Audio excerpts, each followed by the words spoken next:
Hoje a gente vai mergulhar fundo no livro que mudou a forma como muita gente enxerga a vida. A Coragem de Ser Imperfeito, da Brené Brown. A ideia aqui é entender por que, segundo a pesquisa dela, abraçar nossas imperfeições e nossa vulnerabilidade não é fraqueza. Pelo contrário, pode ser o ato mais corajoso de todos. Para começar, vamos ver se isso soa familiar. A gente acorda e o primeiro pensamento é: nossa, dormi pouco.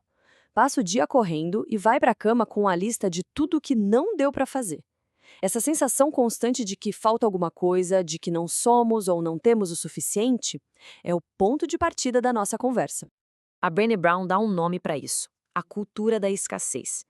É como se tivesse uma vozinha lá no fundo dizendo que a gente não é bom o bastante, inteligente o bastante, bem-sucedido o bastante. É uma corrida sem fim numa esteira que não sai do lugar. E o resultado? A gente vive exausto e com medo. Mas e se tiver um outro jeito de viver? A Brené Brown propõe uma alternativa poderosa, que ela chama de viver com ousadia. E a inspiração vem de uma metáfora incrível, a de entrar na arena da vida. A ideia toda veio desse discurso super famoso do Theodore Roosevelt. E a mensagem é, uau, muito forte. O que importa não é o crítico que está na arquibancada apontando o dedo. O mérito é de quem está lá, na arena, com a cara suja de poeira, suor e sangue. O que importa é ter a coragem de entrar no jogo, mesmo sem saber o resultado. Então, o que significa viver com ousadia na prática? Significa, basicamente, se permitir ser vulnerável. É a coragem de aparecer e de ser visto como a gente realmente é, sem garantia nenhuma. É encarar a incerteza, o risco, a exposição emocional. Para Brené Brown, isso não é fraqueza. Isso é a mais pura coragem. E é aqui que a gente chega no ponto central. Para muita gente, a palavra vulnerabilidade é quase um sinônimo de fraqueza. E esse é o maior mal-entendido, a maior barreira que nos impede de entrar na nossa própria arena.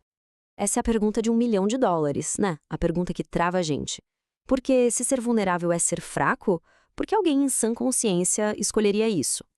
Bom, a resposta da Brené Brown, baseada em anos de pesquisa, é bem direta. A gente entendeu tudo errado.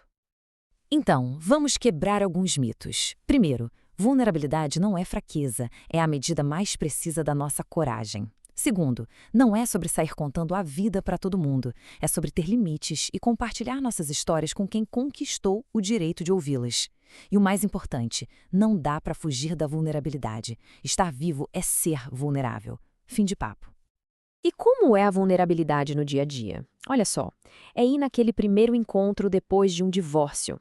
É tentar uma carreira nova. É ser a primeira pessoa a dizer eu te amo, sem saber se vai ouvir de volta. É abrir o próprio negócio. É ter a coragem de levantar a mão e pedir ajuda. São esses momentos de risco que, no fim das contas, dão sentido e propósito para a nossa vida. Ok, se a vulnerabilidade é o caminho, o que nos impede de andar por ele? A Brené Brown identifica um adversário muito poderoso e, na maioria das vezes, silencioso: a vergonha. E olha, vergonha não é só ficar sem graça ou sentir um constrangimento. É bem mais profundo. É aquele sentimento doloroso que sussurra no nosso ouvido que a gente tem um defeito, que somos inadequados e que, por causa disso, não merecemos amor, não merecemos pertencer. É o medo de sermos desconectados dos outros. E aqui tem uma diferença que é fundamental entender. A diferença entre culpa e vergonha. A culpa diz eu fiz algo ruim. O foco está no comportamento. Isso pode até ser bom, porque nos leva a querer consertar as coisas. Já a vergonha diz eu sou ruim. Ela ataca a nossa identidade. E aí, a única vontade que dá é de se esconder. Pensa num ambiente de trabalho. A vergonha é o que impede alguém de dar uma ideia nova por medo de parecer ridículo. É o que nos impede de admitir um erro ou de pedir ajuda. Ela simplesmente sufoca a criatividade, a inovação, o crescimento, porque o medo de parecer defeituoso é paralisante. Certo, a vergonha é um adversário e tanto, mas a boa notícia é que a gente não precisa ser refém dela. A Brené Brown nos ensina um caminho para construir o que ela chama de resiliência à vergonha. E são 4 passos bem práticos. Primeiro, é aprender a reconhecer a vergonha. Sentir quando ela aparece. Segundo, é questionar as mensagens e expectativas que alimentam essa vergonha. Será que são realistas? Terceiro, e esse é crucial, é buscar ajuda, compartilhar o que você está sentindo com alguém de confiança. E quarto, é falar sobre a vergonha, dar nome ao sentimento e pedir o que a gente precisa. E aqui está o pulo do gato. A vergonha sobrevive no segredo, no silêncio, no julgamento. Mas ela não resiste à empatia.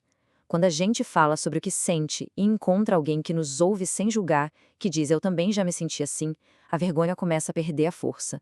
A empatia é o antídoto. Então, qual é o prêmio por entrar na arena, abraçar a vulnerabilidade e desenvolver resiliência à vergonha? É a possibilidade de viver o que a Brené Brown chama de uma vida plena. E viver uma vida plena não tem nada a ver com ter uma vida perfeita. De jeito nenhum. É sobre se relacionar com o mundo a partir de um lugar de valor próprio. É acreditar, lá no fundo da alma, que sim, somos imperfeitos, somos vulneráveis, e exatamente por isso somos dignos de amor e de pertencimento. E isso se reflete em escolhas que a gente faz todos os dias. É escolher ser autêntico em vez de tentar agradar todo mundo. É trocar o perfeccionismo pela autocompaixão. É cultivar a gratidão pelo que a gente tem, em vez de focar no que falta.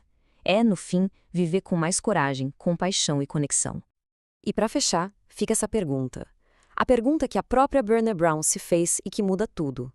A gente costuma pensar o que eu faria se eu soubesse que não ia falhar. Mas a pergunta mais poderosa é outra. O que vale a pena fazer, mesmo que eu fracasse? Essa pergunta tira o foco do resultado e coloca na coragem de tentar. E esse talvez seja o coração de uma vida plena e ousada.